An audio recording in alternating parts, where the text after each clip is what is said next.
Hello guys and welcome back. Now in today's video we're going to talk about the time period that you have during the day and in Zenless and zeros. Okay, so this is very important because most of the things in game are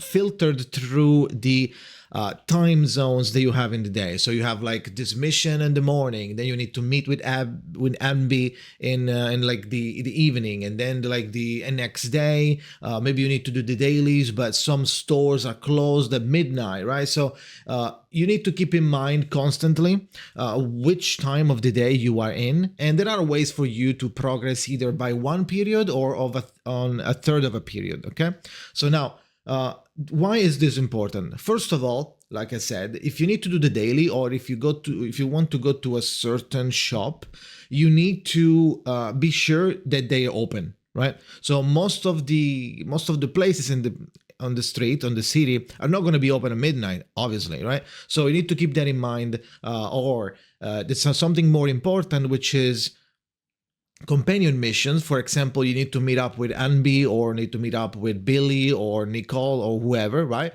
They're going to give you a time frame. They're going to call you on the phone. You're going to receive a message. It's going to be like, yo, want to meet up? I need you to help find like a movie or something, right? Okay, yeah, so let's meet up, and you tell them when you're free, which is let's say like, oh, tomorrow at like in the evening, okay? And then if you miss it, you're going to miss the mission, and you need to wait for them to contact you again, which I don't know what's the cooldown, because it happened to me once. It might be a couple of days before they contact you again, and that's like missing progression on that character, missing like affection rank up, right?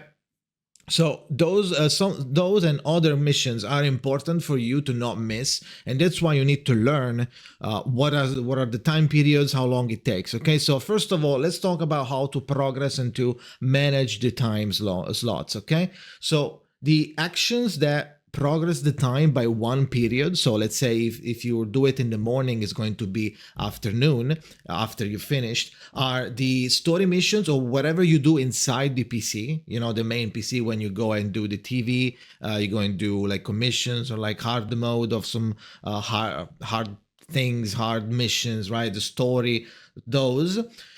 Then the other one is going to be doing anything in the VR device. So if you are farming for an item, farming for some materials, killing a boss, doing a multiplayer, right, a co-op, that's one period. Or anything done in the city. So if you're doing like a task, a mission in the city, let's say you do meet with Ambi, let's say you do meet with Billy, you do your mission. There are also some NPCs that have their own club. Let's say you go there, you do their mission. I'm not gonna spoil who it is, so you don't really get wasted. Like, I don't waste your element of surprise. It's gonna be a bunch of activities to do in the city. Those proper mission are going to advance by one period as well. Or if you want to force it, you can just go back into your room and rest on the sofa. Okay, so those are the different activities that progress by one period.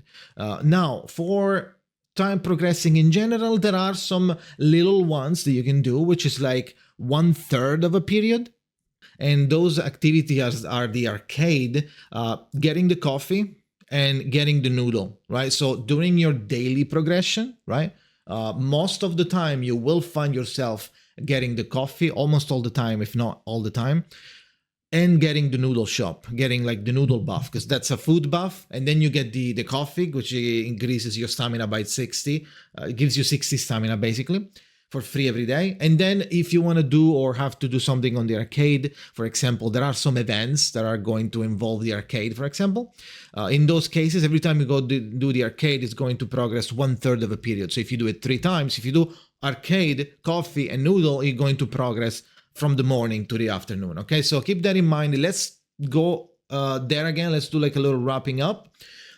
Again, the time slots are morning, afternoon, evening, and midnight. Not every shop is open at midnight or a certain part of the day, so keep that in mind before you get locked, let's say. Don't miss the dates with the characters. Otherwise, you need to wait a little bit. So be careful what you do while you prepare or while you wait for that time slot where you need to meet with the NPC. Otherwise, you miss it. The activities that progress one time are doing story stuff or anything inside the HDD, which is the main PC console.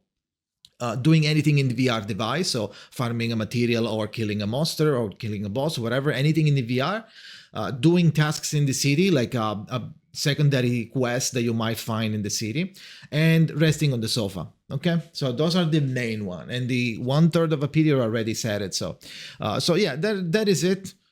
I don't think there is anything else concerning time. The most important one was to not miss the dates with the NPCs, because like it's going to delay by a couple of days and it's really long. You might even forget about it, and then it's like, ooh, and now you don't have you're not progressing because you missed and then you forgot, right? So keep that in mind. But that's it. Thank you for watching. Hopefully it was clear enough. If you want to know more, please follow the channel. I'm gonna be uploading a video about ZZZ and then telling you about everything about the game. By the way, this is CBT3. So if you notice any difference, it's because they decided to change it or maybe improve it, right? We'll see. If you want to catch me live, you can come watch at twitch.tv/Jakazin or join my Discord. That's the discord.gg/Jakazin. Okay. Thank you for watching and see you next time.